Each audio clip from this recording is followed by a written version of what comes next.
3 years ago, I stood in the doorway of our apartment watching Sienna walk out, her heels clicking against the hardwood like gunfire in my chest. She didn't even turn back, just tossed her hair, and said I was too safe, too small for her. I remember the sting of it, how her words cut deeper than the divorce papers that showed up a week later. She thought I'd crumble, that I'd stay the broke dreamer she'd married, the guy with a laptop and a shaky business plan. She was wrong.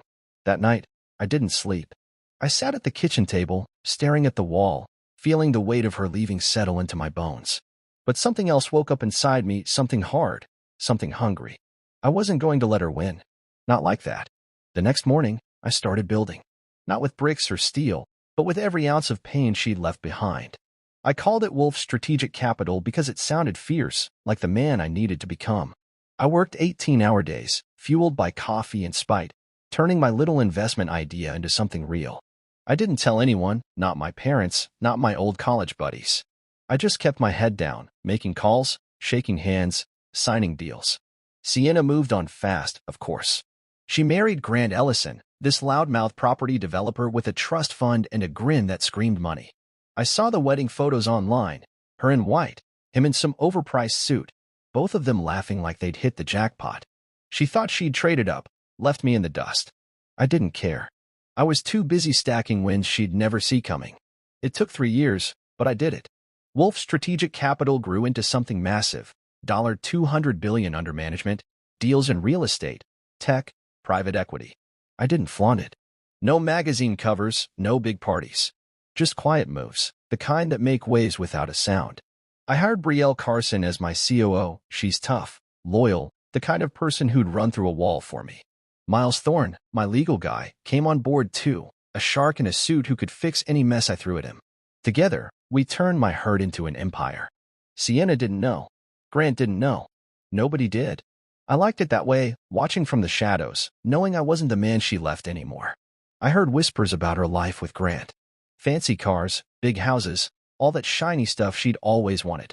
She thought she'd escaped me, escaped the small life I'd offered. I didn't bother keeping tabs, it didn't matter.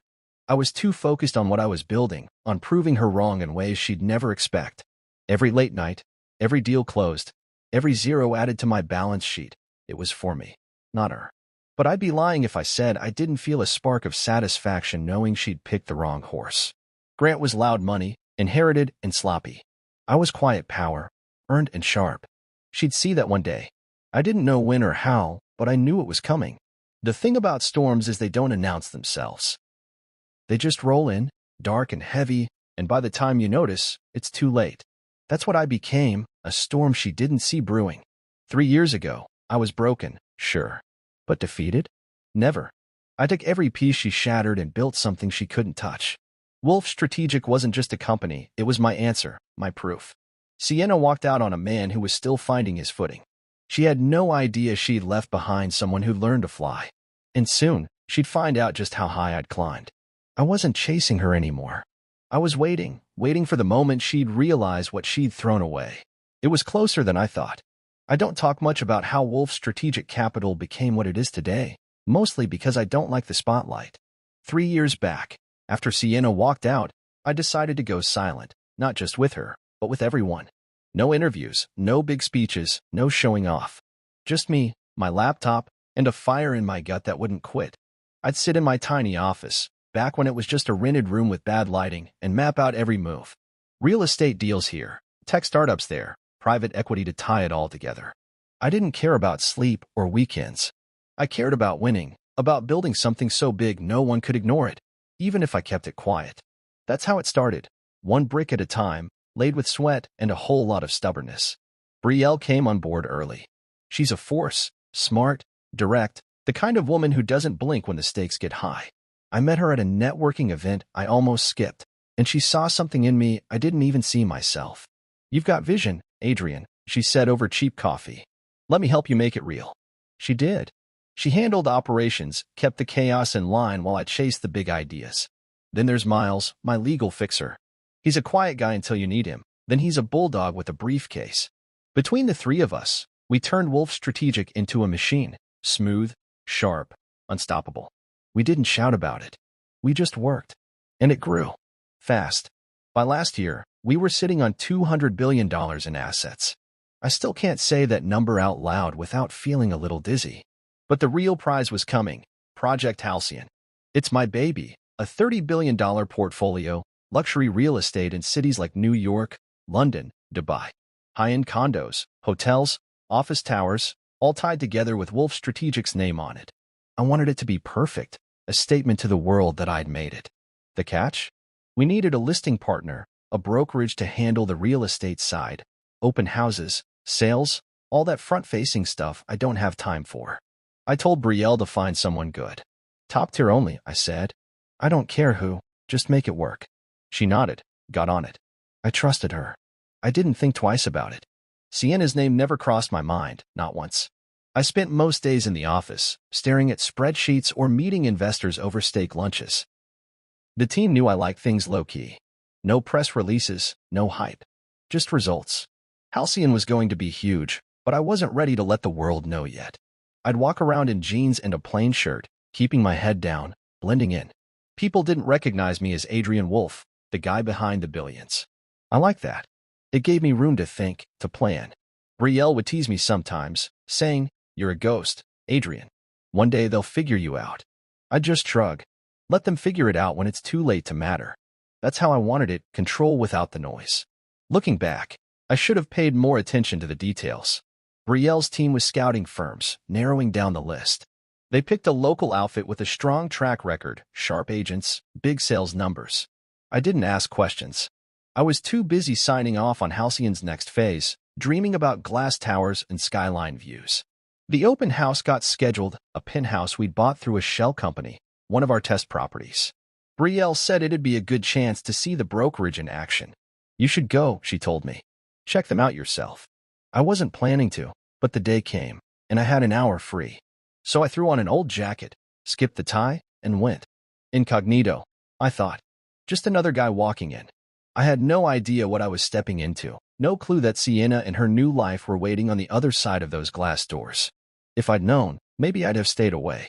Or maybe not. Maybe I was ready for it, even then. I wasn't planning to go to the open house that day, honestly. I almost forgot about it. My assistant, Tara, had slotted it into my calendar weeks ago, some last-minute thing Brielle insisted I check out. "It's one of our properties," she'd said over the phone. "The brokerage we're eyeing for Halcyon is hosting. Just pop in, see how they handle it." I grumbled about it, but she was right. I needed to know who we were trusting with a $30 billion project. So I agreed, half-hearted, figuring I'd slip in and out unnoticed. I didn't dress up for it. No suit, no polished shoes. Just a faded jacket, rolled-up sleeves, and a pair of jeans I'd worn too many times. I looked more like a guy delivering pizza than the head of Wolf Strategic Capital. That was the point. I wanted to watch, not be watched. The property was a penthouse, one of our shell acquisitions, bought under a dummy name to keep things quiet. It sat high above the city, all glass and steel, the kind of place that screamed money without saying a word. I pulled up in my old truck, not the sleek cars I could have driven, and parked a block away. No one needed to know who I was. I walked up to the building, hands in my pockets, feeling the late afternoon sun on my face. The lobby was buzzing, agents in sharp suits, buyers with expensive watches, a hum of excitement. I flashed a quick nod at the doorman, who barely glanced at me, and took the elevator to the top floor. The doors slid open, and I stepped out into a world I'd built but didn't live in. Marble floors, floor-to-ceiling windows, a view that could steal your breath. It was perfect. My chest swelled a little, knowing this was mine. Then I saw her. Sienna.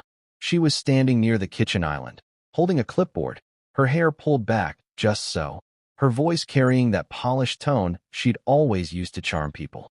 She wore a navy blazer and heels that clicked with every step, looking every bit the real estate agent she'd become. I froze mid-stride, my heart slamming against my ribs. 3 years since I'd last seen her, and there she was, right in front of me, smiling at some couple like she owned the place. I didn't know she'd gone into this business, didn't know she'd be here. How could I? I'd stopped keeping track of her life the day she signed the divorce papers. But there she was, alive and real, and suddenly the room felt too small. Next to her stood Grant. I'd have known that smug face anywhere, even without the gaudy gold watch and the suit that screamed, "Look at me." He was laughing too loud, clapping some guy on the back, acting like the king of the penthouse. My stomach twisted. I hadn't seen him in person since the wedding photos, those stupid, glossy shots I'd scrolled past late one night. But he hadn't changed. Same cocky grin, same over-the-top energy.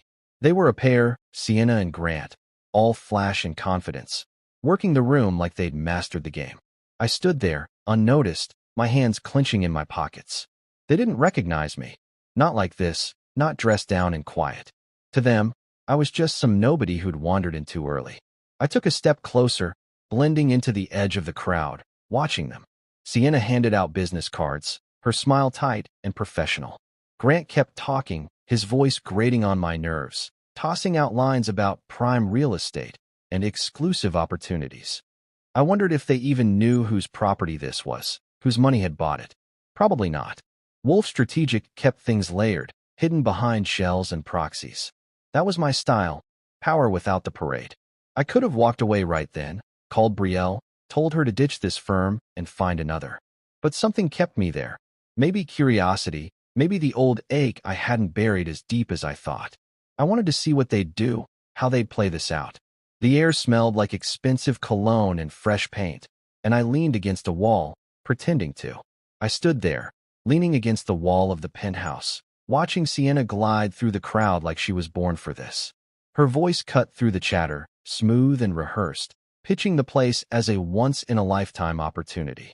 Grant hovered nearby, his laugh booming over the soft jazz playing in the background. I kept my head low, my jacket zipped up, blending into the shadows of the room. The agents and buyers milling around didn't give me a second glance. Why would they? I looked like I didn't belong, not in this world of tailored suits and champagne flutes. That was fine by me. I wasn't here to impress anyone. I just wanted to see if this brokerage, Sienna's brokerage, could handle Project Halcyon. So far, they seemed slick enough, but I wasn't sold. Then she saw me. Sienna's eyes flicked my way, just for a second, as she handed a glossy brochure to some guy in a tie. Her smile didn't falter, but I caught the little crease in her brow like she was trying to place me but couldn't. I hadn't changed that much in 3 years, had I? Same dark hair, same broad shoulders. But the way I carried myself now, quiet and rough around the edges, wasn't the Adrian she'd known.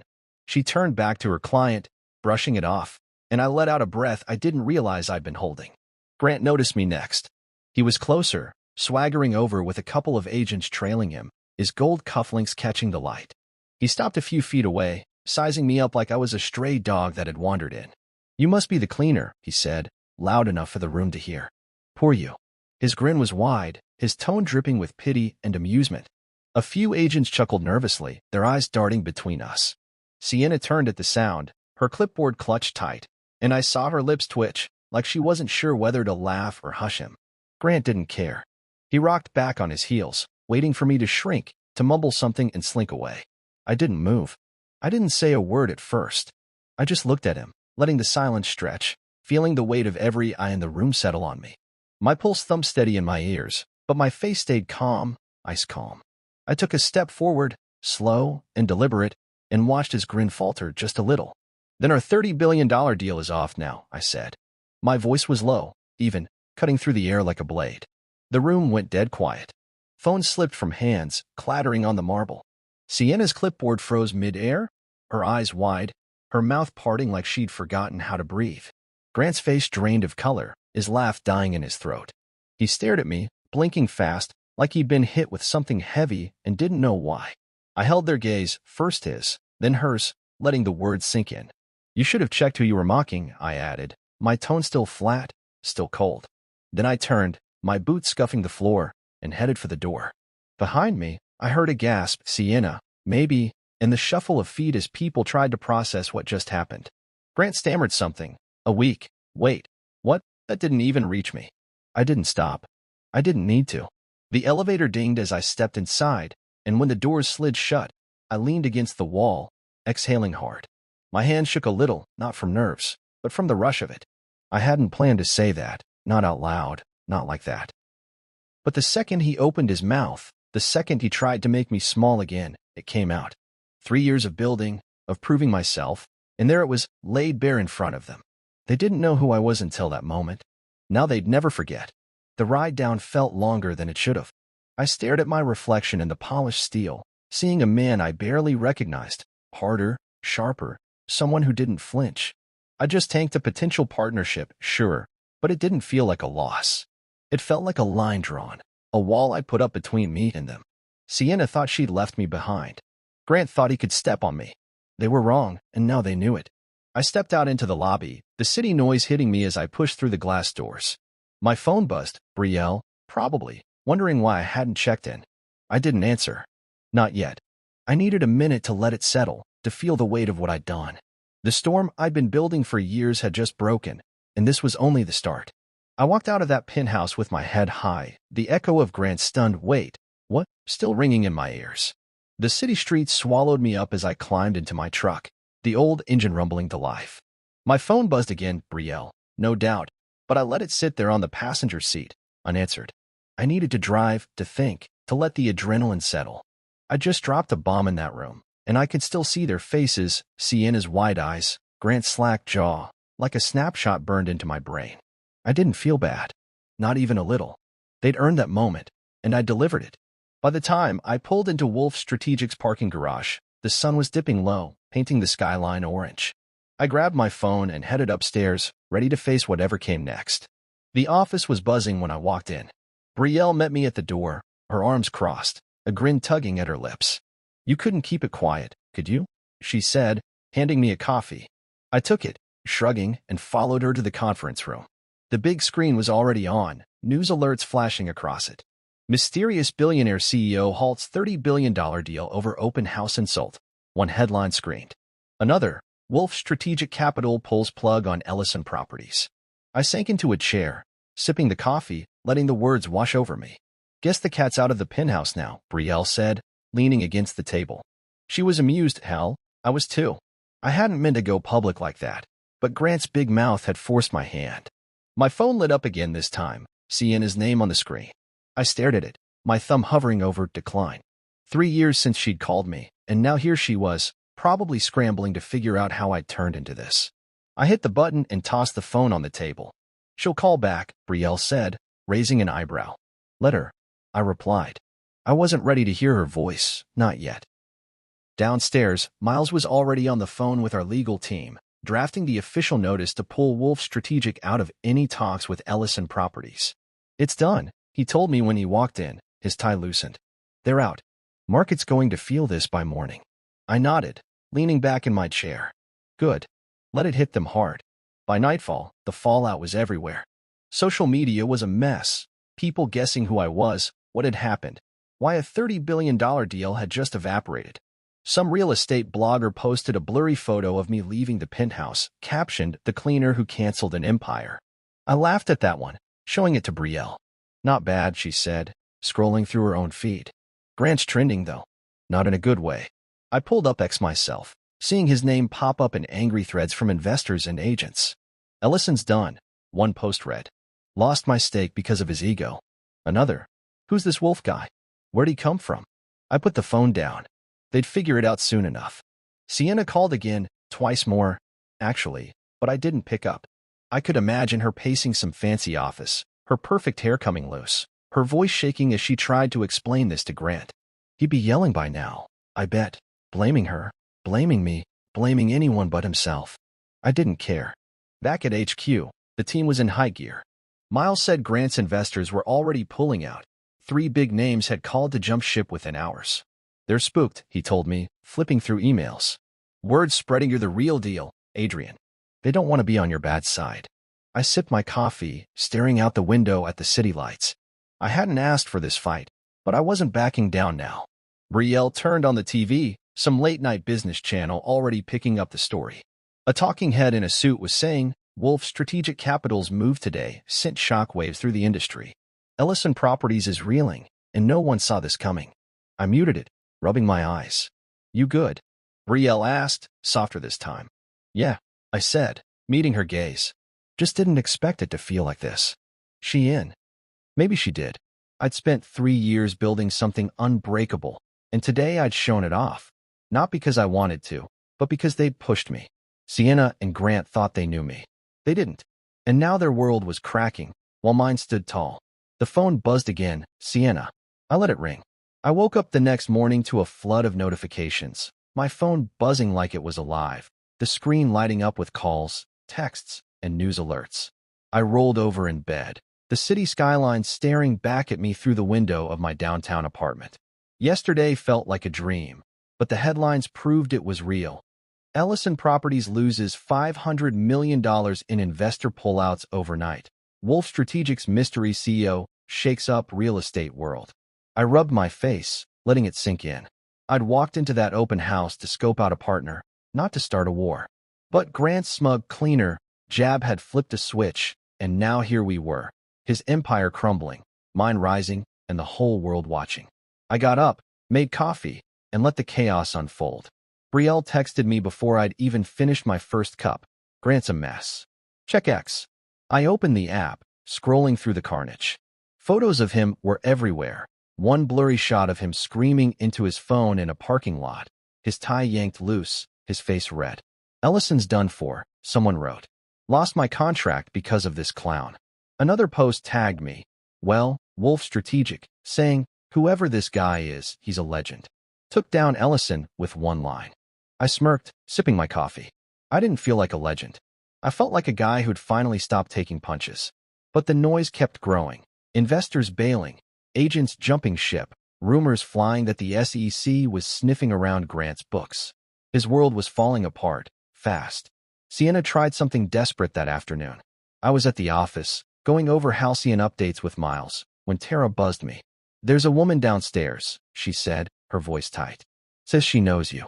Won't leave. I didn't need to ask who. I walked to the window, peering down at the street. There she was, Sienna, standing by the entrance, arms crossed, her coat pulled tight against the wind. No fancy blazer today, just jeans and a sweater, like she'd given up the act. She's been there an hour, Tara added. I watched her for a minute, pacing back and forth, glancing up at the building. Let her stay, I said, turning away. She's not coming up. Tara nodded, and that was that. Sienna could wait all day. I wasn't opening the door. The news kept piling on. By noon, Grant's firm had lost 3 more investors, big players who'd propped up his flashy deals. Miles came in with a stack of papers, grinning like a kid on Christmas. They're toast, Adrian, he said, dropping the files on my desk. Ellison's board is panicking. Word is, they're voting to cut him loose. I leaned back, staring at the ceiling. Already? I asked. Yep, he said. And get this. People are saying Wolf Strategic's blacklisting anyone who works with him. No proof, but the rumor's enough. No one wants to touch him now. I didn't start that rumor, but I didn't mind it. Let them think I was ruthless, it kept the vultures away. I did one interview that day, just to set the record straight.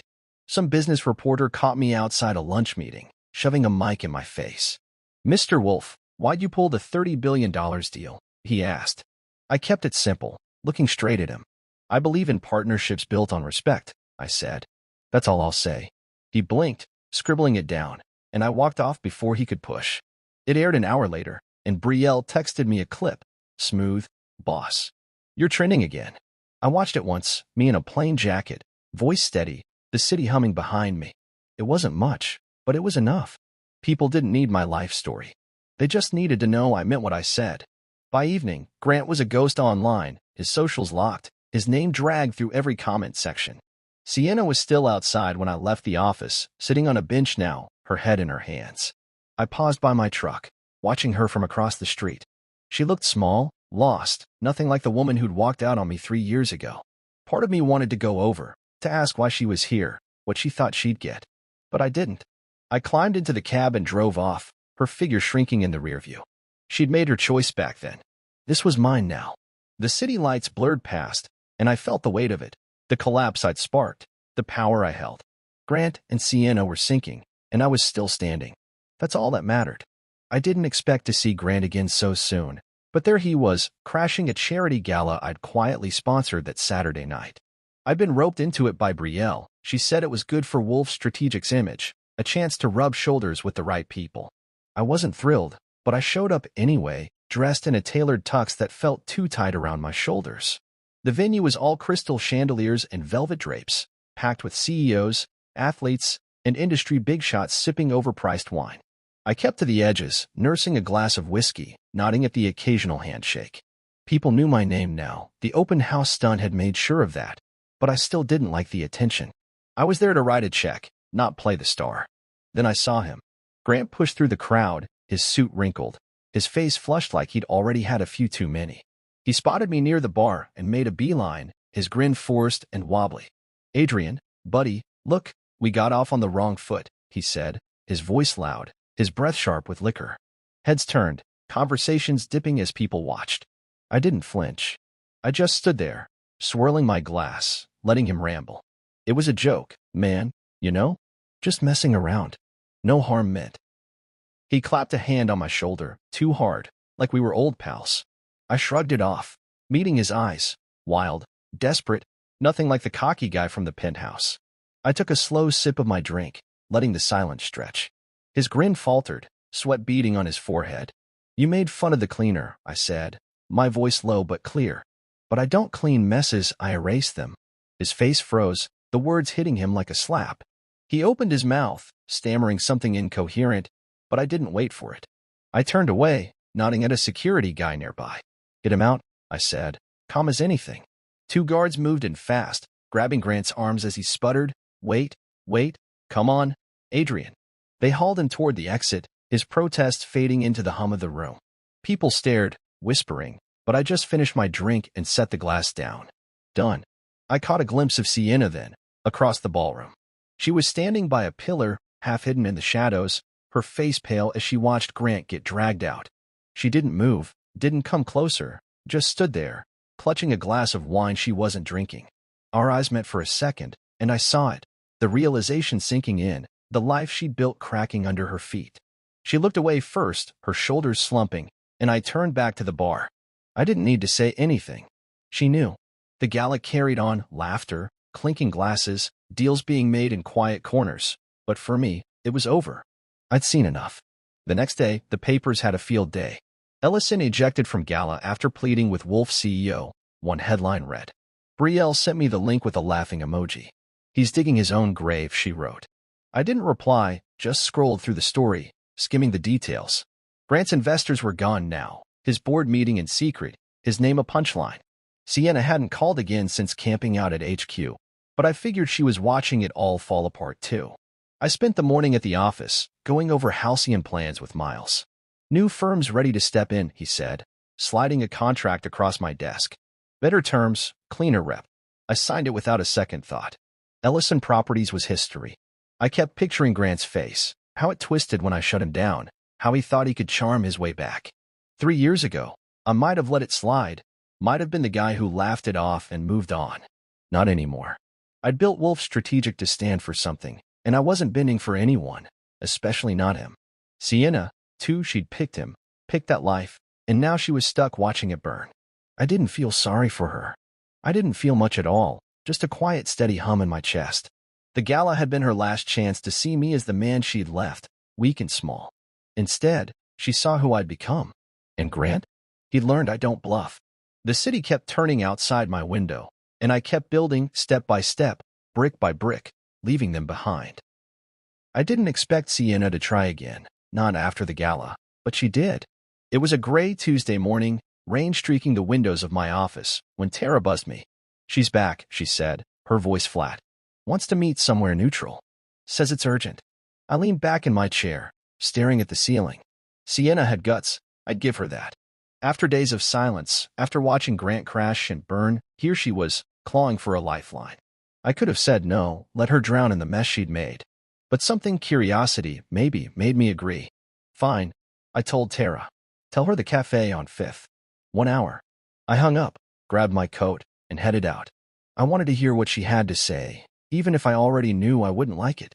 The cafe was quiet when I got there, just a few people hunched over laptops and coffee mugs. I picked a table in the corner, ordered a black coffee, and waited. The rain tapped against the glass, steady and dull, matching the thud in my chest. I hadn't sat across from Sienna in 3 years, not since she'd packed her bags and told me I'd never be enough. Now she was coming to me, and I wasn't sure what I'd see in her face. Regret? Anger? Desperation? The door chimed, and there she was, walking in slow, her hair damp, no makeup, no jewelry. She looked smaller than I remembered, stripped down, like the shine she'd always worn had washed away. She spotted me, hesitated, then slid into the chair across from me. "Adrian," she started, her voice soft, shaky. "Thanks for meeting me." I nodded, sipping my coffee, saying nothing. She fidgeted with her hands, her nails chipped, her eyes darting to the table and back. "I messed up," she said finally, the words spilling out fast. "I left the wrong man." I froze, my cup halfway to my mouth. She kept going, her voice cracking. "I thought Grant was everything. Success, security. But he's falling apart, and I see it now. You're the one who made it." "I was wrong, Adrian. I was so wrong." She looked at me then, really looked at me, her eyes wet and pleading. I set the cup down, slow, letting her words hang there.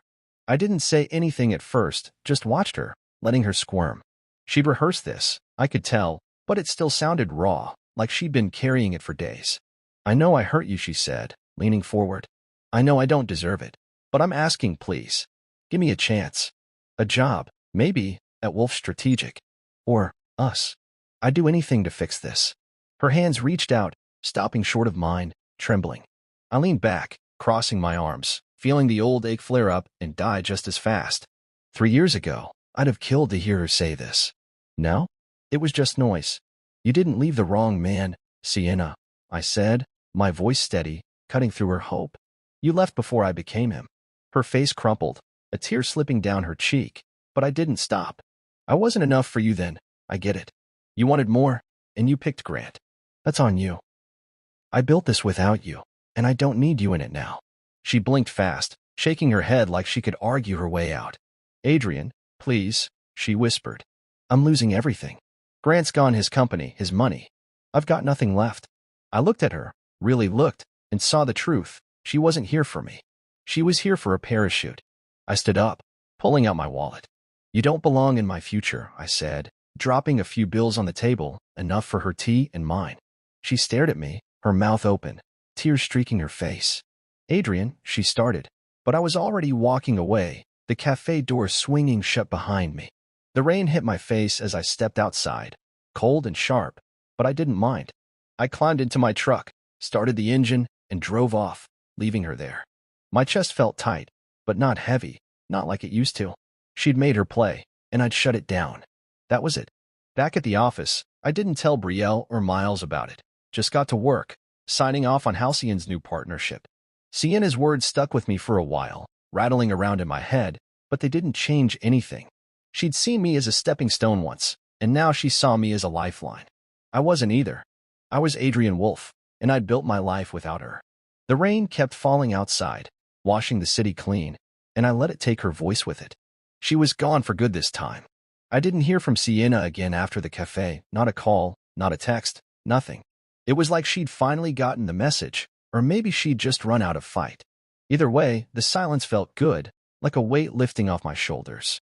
I threw myself back into work, letting Wolf Strategic's rhythm pull me forward. The days after that meeting blurred together. Meetings with the new Halcyon firm, late nights tweaking plans, coffee cups piling up on my desk. But the news kept me updated on Grant and Sienna, whether I wanted it or not.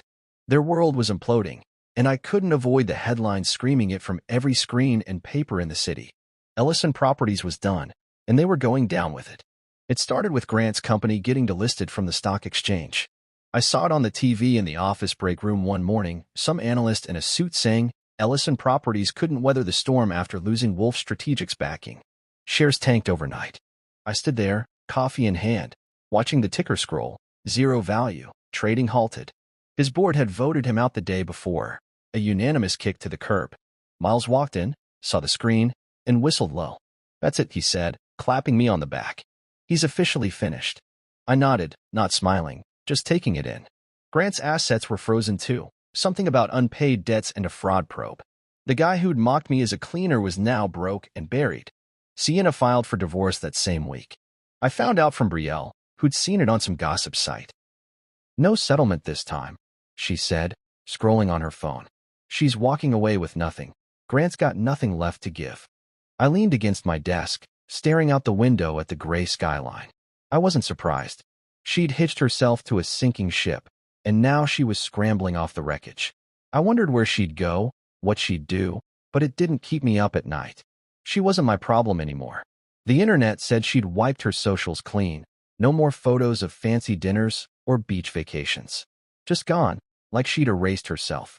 Rumors floated around that she was working some low-end job downtown, maybe at a small real estate office, alone and quiet. I didn't check. I didn't care enough to. Meanwhile, Wolf Strategic kept moving. We launched Project Halcyon with the new firm, a lean outfit Grant had once laughed off as second tier. Their first open house was a hit. No mockery, no drama, just smooth sales and solid numbers. I promoted Brielle to co-president that week, handing her the reins for Halcyon's day-to-day. She deserved it. Years of loyalty, keeping me steady while I built this thing. "You sure?" she asked, signing the contract in my office. "I'm sure," I said, grinning. "You've earned it." She smiled back, rare and real, and we toasted with coffee mugs. The team cheered her on later, and I watched from the back, feeling the pieces lock into place. This was my life now, strong, steady mine. Grant faded fast after that. The last photo I saw of him was some paparazzi shot, him loading boxes into a beat-up car, his face hollow, his gold watch gone. The guy who'd strutted around that penthouse was a shell now, and I didn't feel a shred of pity. He'd built his castle on sand, and I'd kicked it down, not out of spite, but because he'd dared me to. Sienna's collapse was quieter, less public, but just as complete. She'd gambled on him, on flash over substance, and lost it all. I kept picturing her at that cafe, begging for a job, a second chance. I'd walked away then, and I wasn't looking back now. They'd both underestimated me, and this was the price. By Friday, Halcyon's first tower broke ground, a sleek, glass giant rising over the city. I drove by the site, watching cranes swing steel into place, dust kicking up in the wind. It was real, tangible, a mark I'd left that no one could erase. Grant and Sienna were footnotes now, fading into the background while I kept climbing. I pulled over, stepped out, and stood there, hands in my pockets, the noise of construction filling the air. 3 years ago, I'd been broken, left behind. Now I was here, watching my empire grow. They'd collapsed, and I hadn't, not even close. The city stretched out in front of me, and for the first time in a long time, I felt solid. This was enough. I stood on the top floor of Wolf Tower that evening, espresso in hand, the city sprawling out below me like a map I'd drawn myself. The glass walls reflected the skyline. Sharp lines of light cutting through the dusk, towers glowing against the dark. It was quiet up here, just the hum of the air system and the faint clink of my cup against the saucer. I'd come straight from the Halcyon groundbreaking, still dusty from the site, my boots leaving faint marks on the polished floor. 3 years ago, I couldn't have imagined this, me, here, holding the reins of something this big. But I'd made it happen, step by step, and now it was mine. I took a sip, the bitter warmth steadying me, and let the moment settle in. Brielle walked in, her heels clicking soft against the tile. "Nice view," she said, stopping beside me. She'd swapped her usual blazer for a dress from the gala, but she still carried that no-nonsense edge I'd always relied on. I nodded, not turning from the window. "Better than I thought it'd be," I said. She leaned against the glass, crossing her arms, looking out with me. "You did good today," she added. "Halcyon's off the ground. Team's solid. Numbers are strong." I smirked a little, glancing at her. "We did good," I corrected. She rolled her eyes, but didn't argue. We stood there for a minute, watching the city pulse, alive and loud even from this high up. I wasn't angry anymore. Not at Sienna, not at Grant, not at the past. That fire had burned out somewhere along the way, replaced by something calmer, steadier. I'd spent so long pushing against what they'd done, proving them wrong, that I hadn't noticed when it stopped mattering. Now it was just done. I wasn't looking for revenge, I said, more to myself than her, staring at the lights below. Just peace. Brielle raised an eyebrow, her reflection sharp in the glass. "Did you find it?" she asked. I took another sip, letting the question hang there.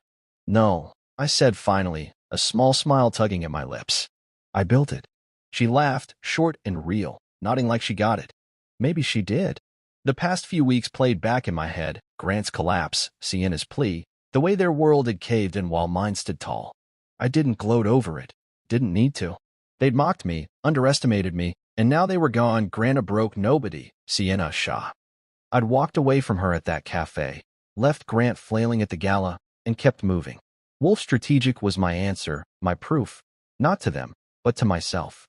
I set the cup down, the clink echoing in the empty room, and shoved my hands in my pockets. The city kept going, oblivious, but I felt every piece of it under my quiet command. I thought about who I was now, Adrian Wolf, the guy who'd turned pain into power. 3 years ago, I'd been lost, broken, staring at an empty apartment and a life I didn't recognize. Sienna had walked out, Grant had laughed, and I'd let it fuel me. Every late night, every deal, every risk, it had brought me here. I wasn't the man she'd left anymore, not even close. I'd shed that skin, built a new one, tougher, sharper. Standing here, looking out at what I'd made, I knew it. I wasn't chasing anything anymore. I'd caught it, claimed it, and it was mine. Brielle shifted beside me, checking her phone. New firm's asking for a meeting tomorrow, she said. They're hungry, want to push Halcyon faster. I nodded, still watching the lights. Set it up, I said. Let's keep moving. She typed something, then slipped the phone back in her pocket. You ever stop? She asked, half teasing. I shrugged. Not yet. She smirked, heading for the door. Night, Adrian. She called over her shoulder. Night, I said, my voice soft in the quiet. The door clicked shut, and I was alone again, just me and the city. I stayed there a while, letting the stillness wrap around me. The espresso went cold, but I didn't mind. I felt solid, rooted, like I'd finally found my ground. Sienna and Grant were history, their echoes fading fast. Wolf Tower rose behind me, Halcyon grew below, and I stood in the middle, not bitter, not broken, just done. I knew who I was now, not the cleaner, not the ex-husband, but the man who'd built this. The city hummed on, and I watched it, steady and sure. This was my peace, my power, reclaimed and real. And I wasn't letting it go.